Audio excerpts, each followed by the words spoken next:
Hey everyone, welcome to 360 Art Drops with the Z on YouTube channel. And right today we have with us Erin Bailey, and she's gonna tell us all about her adventures in art and music. What got you into arts and music, Erin?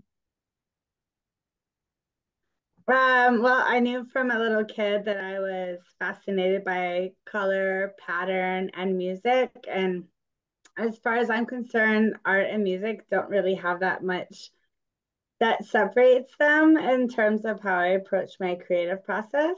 Uh-huh. So they really went hand in hand from the beginning. But I think I was lucky enough to have musical training as a kid as a part of my education.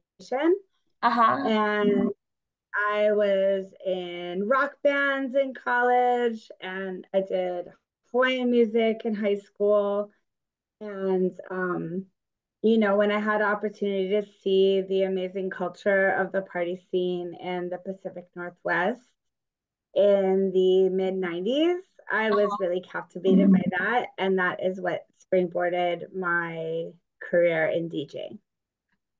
What all instruments did you learn when you were younger? So I was very lucky to have a pretty robust music program in the school that I attended. Uh-huh. Um, so we had the opportunity to try out a lot of instruments. I remember I played the cello, I tried the drums, piano for a while. But it was really the guitar and the ukulele that um, kind of captivated me for that part Uh-huh. of my life. Uh-huh. hmm so growing up in Hawaii, being able to play the ukulele was really a big part of like participating in gatherings where like a lot of people would get together to play music. So that was something that really drove me to those instruments at that time. Nice. So how would you say your styles evolved in music and arts both together? How would you say your styles evolved over the years? Mm. Well, for me as a person, I'm pretty singularly focused. I tend to hyper focus on whatever I think is most interesting to me at the Uh-huh. time. Um, so I really fell in love with a style called funky breakbeat. Uh-huh. It's very similar to house music, but it is still rooted in a 4/4 time signature, but it has syncopation in its drums. Like Square Pusher And and stuff, that, or I'm sorry. like Square Pusher? No, so basically the difference between breakbeat and house music. So it's still 4/4. So 4/4 means four beats to a frame and 16 beats to a measure. It's like a little unit of uh music notation. Okay. So whereas house music will be like boom, boom, boom, boom, boom, everything Right, on the right. beat. Breakbeat is uh is a broken beat. So instead of boom, boom, boom, boom, it's still at the same pattern, but it's boom, chak, boom, boom, chak, boom, chak, boom, boom, chak. So it's still fitting the same amount of beats within the measure, Uh-huh. but it's doing it. That's what syncopation is. It's doing it with like off patterns and some more swing in it, and as opposed to being so straight ahead. Right, Um, and it doesn't make one better than the other. It just so happened that that particular drum pattern made my heart light up. right. I get it. You're Mm-hmm. just trying to explain how it works. Um, Yeah, so do you besides art, anything to do with art and music, do you have to or do you own any other small businesses that keep you alive, or is everything based on art and music for you? I wish. So my professional career has been in higher education. Uh-huh. So I have done everything from, sorry. I've done everything from actual teaching coursework in the classroom to curriculum design. I've also worked in high level administration. So my professional career was in learning and higher education. Oh, So okay. I did that for almost 25 years. Oh, wow. And all the while still playing at nightclubs and like pursuing my passion sort of as like a parallel Right. goal. But I was very lucky. Like my DJ gigs were never my bread and butter. So, I had the room to sometimes play for free when I was getting started and things like that because I had a salary and another career. Right. But about 18 months ago, I just realized that I was very burned out in my field.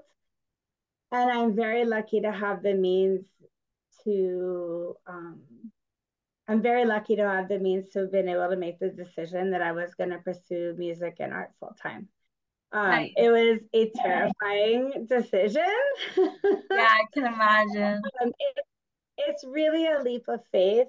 And I don't want to lie to anybody. Like it kept me up at night to make that decision, but having the time and motivation to really put all of your effort into something you really care about. Not that I didn't care about education, Right. but this is truly my passion, and I'm very thankful for the opportunity to push it forward with everything I have instead of whatever I have left at the end of the workday. Yeah, now you can just put like all your efforts and all your energy into like what you love. Yeah. So what experience you have collaborating with other artists and musicians? Do you have a lot of collabs or is it mostly, So, interacting with other artists and musicians is absolutely essential.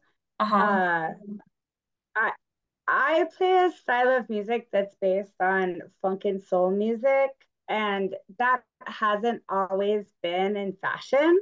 uh-huh, As I've mentioned, I've been doing this a long time, and like anything else, things come and go in terms of like what the media recognizes or gives attention to. uh-huh.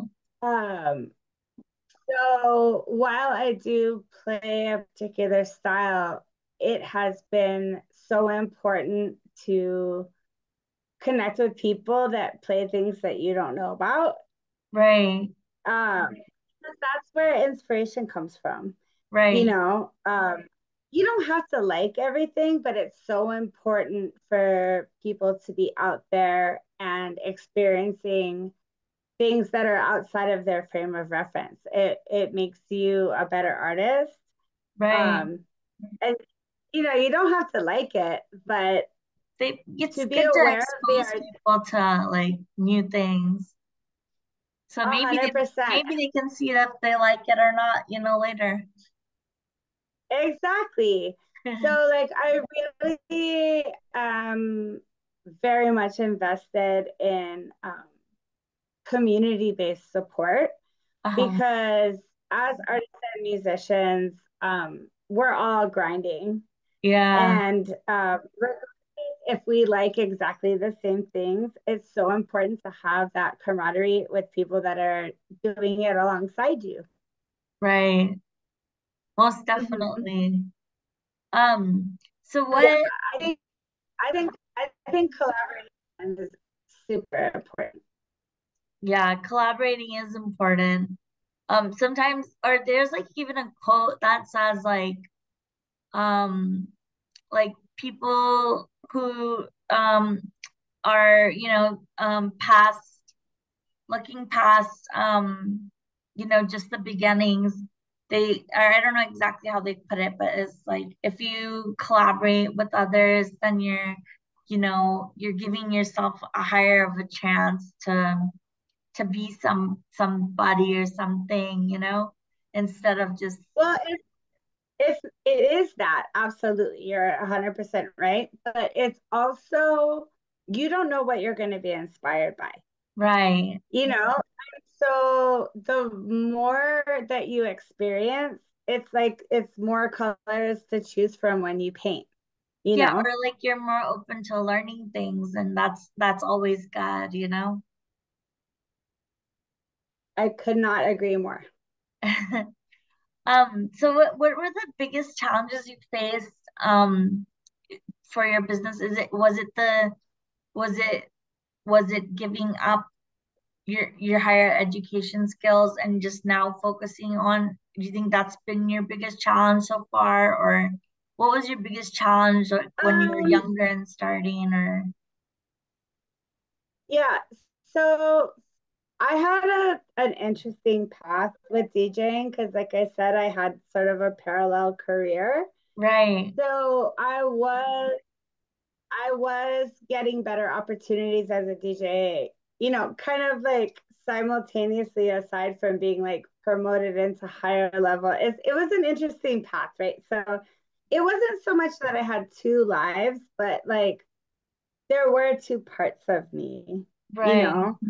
And I never hid from my students or the people that I worked for that I was a DJ because I just didn't think that was something I needed to be ashamed of. right, But I definitely had a lot of my academic and professional peers not understand how I could occupy both of those spaces. uh-huh, But for me, it was never a problem, you know?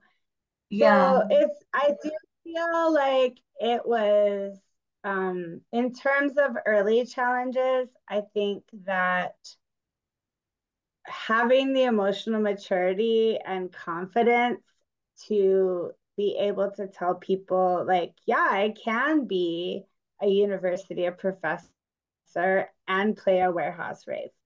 right. That must have been a shock for everyone else. Um, well, and it took me a long time to develop the self confidence to be able to tell people that. Right.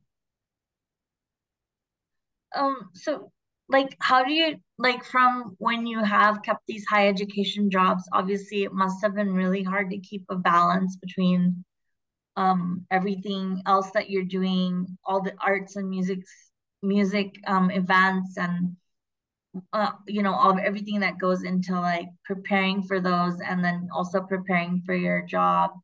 Um it must have been really hard for you to keep that balance, and you must feel relieved right now, like that everything's into music and arts. Was it super extremely hard to like keep that balance? How did you manage? Um, well, looking back, it does seem like it was super hard, but at the time, like I know this seems like kind of a dumb answer, but at the time, it's just what needed to be done. Yeah, no, it's Uh, not a stupid answer at all. I mean, you had but to like, do I it. mean, I think about it like, there was a time in my life where I was in graduate school. I was planning my wedding.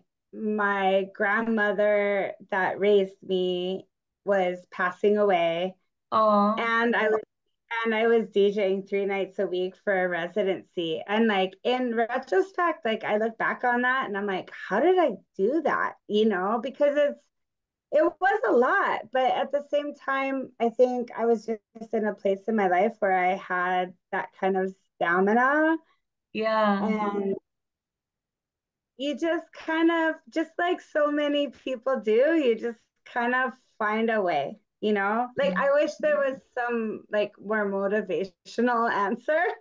No, it's true. You do find a way. I mean, I remember when I was like 23, 24, like I was just working like three, four jobs and like alternating and just like I would paint sometimes, but I don't know how I found like the time to paint because I was like working so much.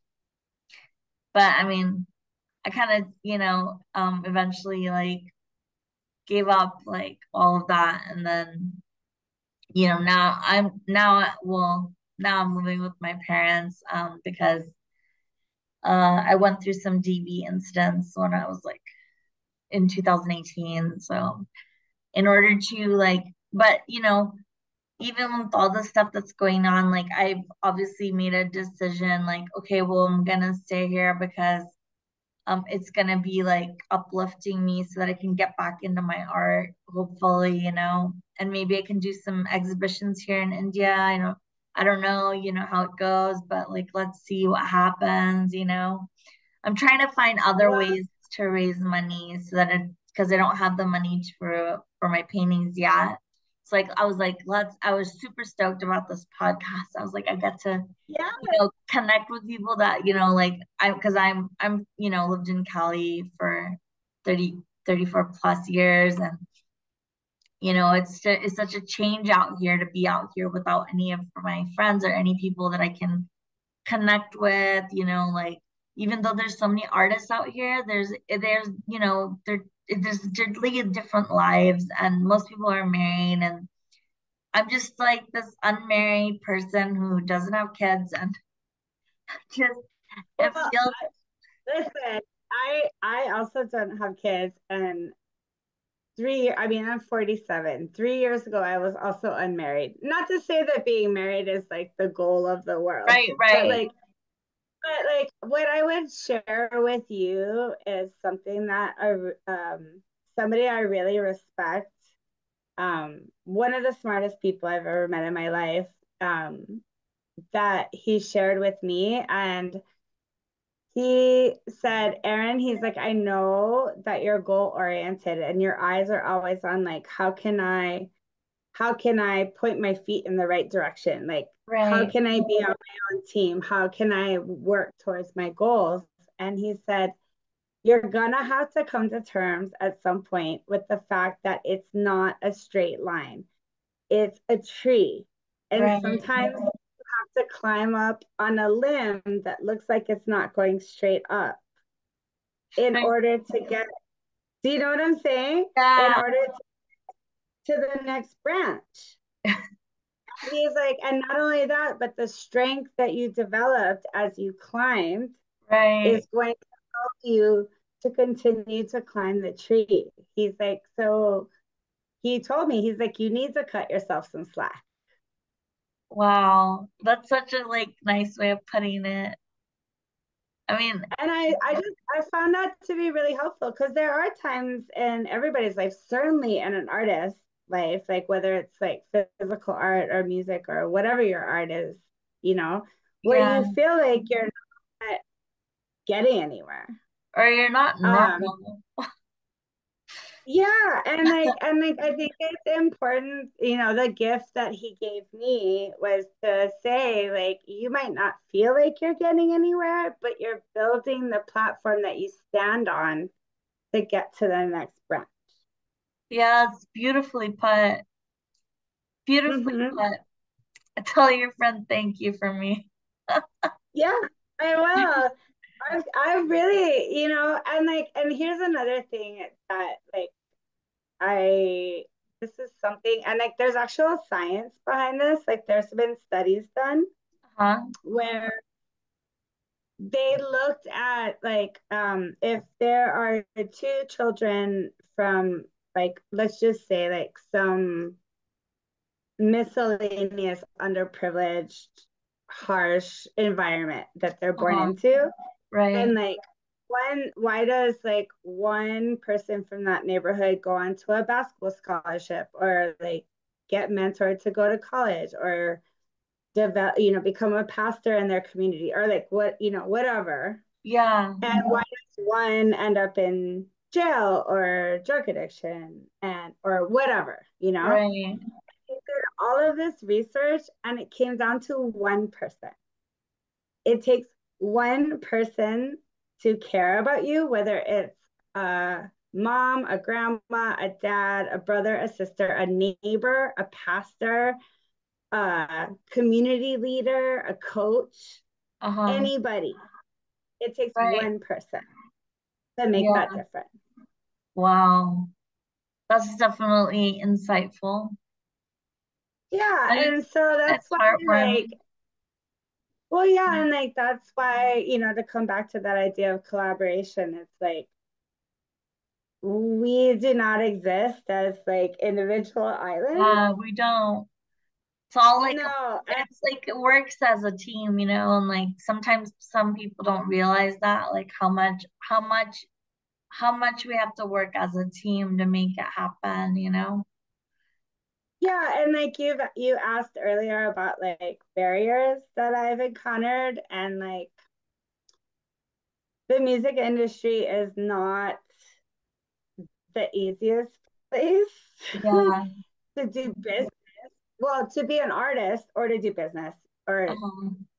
if I'm being honest, to do really anything at all. Like it's Yeah. the wild, wild west. Like there's just things happen in that environment that would never be tolerated in a business environment, you know? Yeah, I could Like, see that. yeah. So obstacles that I face have definitely been about nepotism. So people who are in charge are often inclined to put their friends in other positions of power. Yeah. And people who are in that position to make those decisions kind of got there because of whatever privilege and access they had. Okay. So that is something that continues to perpetuate. Just like in all Not other only, things, like I know like well, I'm just like in like to be a doctor or a lawyer, I'm sure it happens like everywhere, but yeah, yeah, but like I could see how that would be a that was a big one. Is like, how do I crack open yeah, this safe? And then once you do crack it open, right, then you have to prove that you deserve to be there, right. And which is a whole you have to nother. make sure that you're ready and everything, and Well, but it's not just that. It's just like, whether you're ready or not, if you get the opportunity to be you on better that be there. stage, or, well, like you're going either way. So, like, so like, but you have an opportunity to show them that you're more than what they sized you up as. Yeah, And I think, and I don't want to speak for everybody, but I would say I would be pretty confident in saying that every female or female presenting gender person that I know that's worked in the DJ environment has 100% experienced that. yeah. It's harder for women to have their place over there. Yeah. And they definitely face more obstacles or more confidence types of, you know, like they have to come up with their own confidence. Whereas, like, maybe if they were male, they might be encouraged to have that confidence a little more and something like Yeah. that. But also too, like a lot of my peers that, or female presenting or gender fluid or just not cisgendered, um, it's almost like you think that the hardest part is getting your foot in the door, but like that's just the very beginning. But like you don't want your DJ experience to be about, oh, I'm a female or I'm a this and I'm trying to get in. You just want to be seen as a DJ. Right. But like it's a it's kind of a tightrope to walk.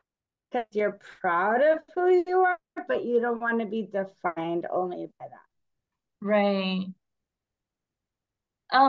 What advice would you give to somebody who's, a female?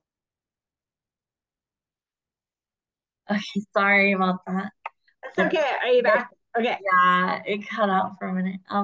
So I just wanted to say, like, what advice would you give to like a female DJ who's like now entering the So, what I would say is the thing that has really served me the best is um, when you really know what your passion is right? and the style that you want to bring.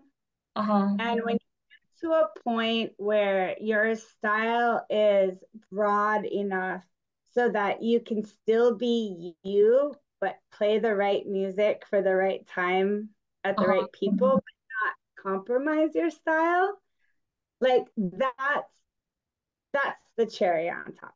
That's the goal, Okay. because if you can express yourself, be like, I know how to be me at an art gallery opening.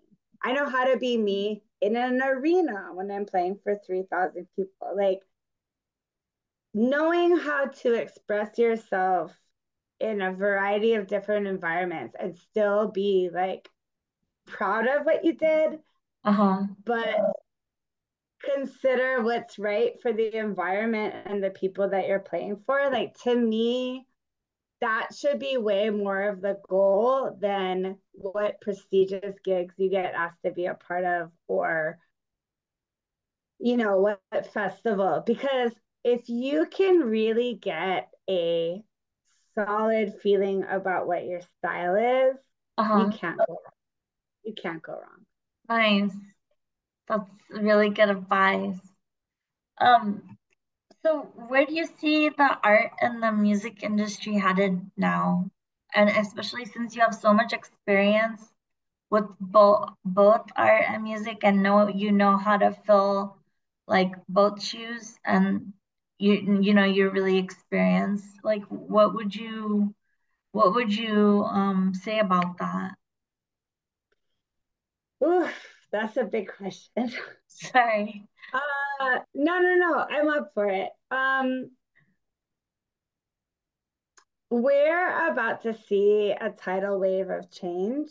Uh, Um, I don't have a lot of answers, but I think here are some questions that people should probably be thinking about.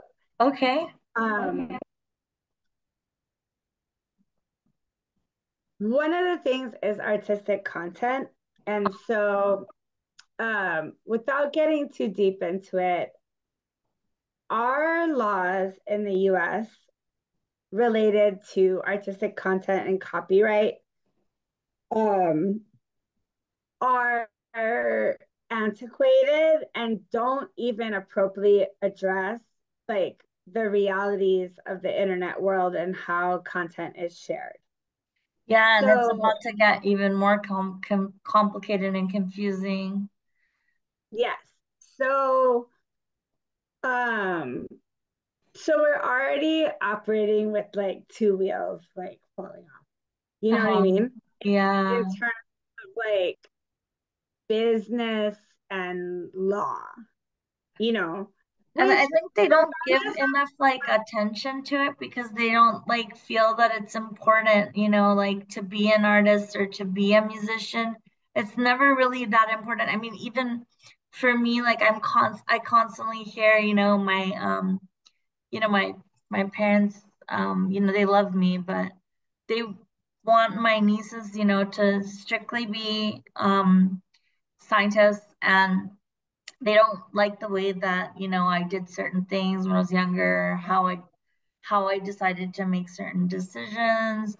And part of that, is like I wasn't the good girl, I was the black sheep, and there are things that, I regret or wish I had done differently. But it's just like now they're they're like, you got to be a scientist and get married when you hit 18 because, it's been hard for me. So, and like they consider like, it's like when you're getting to know somebody, you want to get to know them really well. You don't want to jump into something when you don't really know the person. And they consider that like experimentation, which, is different than, the way I grew up in America, where, you know, you want to get to know the person for a while, because if that person is not the person that they were in the first month or two, then you could really be in deep, you know. And so it's been like, a real journey, like kind of establishing myself. Like even now, like sometimes I get my confidence is kind of like, whoa, like, you can really do something with your art, now, after you make some money for, your paints and everything like that. I have a chance to, while I'm abroad, take this to the next level and, maybe be, and have some exhibitions out here and things like that. Yeah, I feel like so this is what I was getting at, is that our cultural environment is changing at breakneck speed. Our our little monkey brains are barely keeping up. Do you know what I Yeah, mean? yeah. Um, so obviously I don't know your parents, and Sorry, like, kind of diverged there. I didn't mean to diverge. we're just getting to know each other. So I'm not trying to overstep my bounds, but No, they're coming from a place to apply something that's already light years in the past onto you. You know what I mean? And this is what I'm talking about, is I think as artists, as musicians, as just people, we are on the cusp of another revolution on the same scale as the printing press and the internet. yeah, I understand. And Yeah, it's pretty how we crazy. deal with that, like this is a great example. Like the microcosm of this little, like, not this little, let me take that back. The microcosm of this very important conversation you have with your parents, that's happening on this very personal level, is kind of the same conversation that's happening on the Yeah, most I know. macro level. I You know know. what I mean? Yeah, All we are all grappling yeah, poorly with this because it's coming at us so fast that, like, I don't know, as like, I like to make a joke that we're just like magic meat skeletons. yeah, You know what I mean? And like, we have primate brains, right? Like we have yeah, really great brains, but like they're primate brains. And like our cultural life and our digital intangible life, like the James Webb telescope is looking literally back into time to help us understand like the origins of the universe. Like it's not that hard to understand that we don't understand what the F is going on. yeah. I wanted to say sorry for diverging, but it's No, exactly like but how I I said, feel 'cause like, it's like all like related, and like it's going so fast we can barely, there's no way of keeping up with this now. It's like, well, but what I feel like is fascinating, and I'm showing my teacher brain to you right now. uh, What I think is fascinating is that on the smallest of scales and on the biggest of scales, we're asking the same question. right. And to me, I find that personally like fascinating. Yeah, it's crazy. But So I yeah, so I like, guess we're you still asked, gonna try, but yeah, but like you asked me earlier, like, you know, how does it feel now that you have the time to really like give your all to the things you wanted to? And the answer is that it's super exciting. In the same way that like you're thinking about what you want to do with your time in India, and that's exciting because it's possibility, right? Right. Um, but there's also a lot of responsibility because I am at a place in my career where I have a platform and I want to use it the right way. Like I want inclusivity in my programming. I want more voices to be heard. So Right. it's super exciting, but like there's a little bit of pressure there because I know that like I've been given a chance that like not that many people get. Right. So uh, I want to do it right. It's okay. So to wrap it up and just throw out your links and if there's anything else that you might have left out that you might want to throw in there. Yeah, I would just say like both to you and anybody else who might be listening, um, that thing inside you that drives you to be connected with your art, whether it's music, whether it's physical art, whether it's cooking, whether it's landscaping or plants, like that thing where you feel like you're truly expressing yourself, like if there's one takeaway, I would encourage you never to give up on that because that is your true expression. And it doesn't matter like in what like specific way of the arts that comes out. It doesn't Right. matter. It just matters that it comes out. Yeah, I feel blessed that you were here with us on the podcast, and I really do feel happy that we connected. And if you ever need Yeah. some a little diversity in your program, I can provide a Uh, voice. uh, oh no, we're friends now. So I If already you, decided. if, No, it was a real absolute pleasure. And it was also a pleasure to be asked such honest and straightforward questions. Oh, thank you. I'm glad that you appreciated the questions and the interaction, the dynamic interaction that we had, and especially like just hearing me out, even though I was asking you the questions. Thanks for hearing me out as well. No, I honestly like none of us live within a bubble, and I think it's important to make space and hear about what it's like for somebody else to like walk through this world, you know? Yeah. And I just want to thank you again, and you're welcome to if you had some announcements for events or has something else, you're always welcome to come back. Yeah, well, all I would say is that I'm absolutely thrilled that I'm playing at the Electric Daisy Carnival in Orlando, Oh yeah, which nice. is the biggest. One of the biggest festivals, yeah. Yeah, super excited about that. Yeah, super excited about that opportunity. So I'll definitely give you all the links. And I'll put you can put them on the YouTube channel. But anything I can do to support you, you just let me know. Okay, you too. That goes for you too. Okay, love ya. Bye. Bye.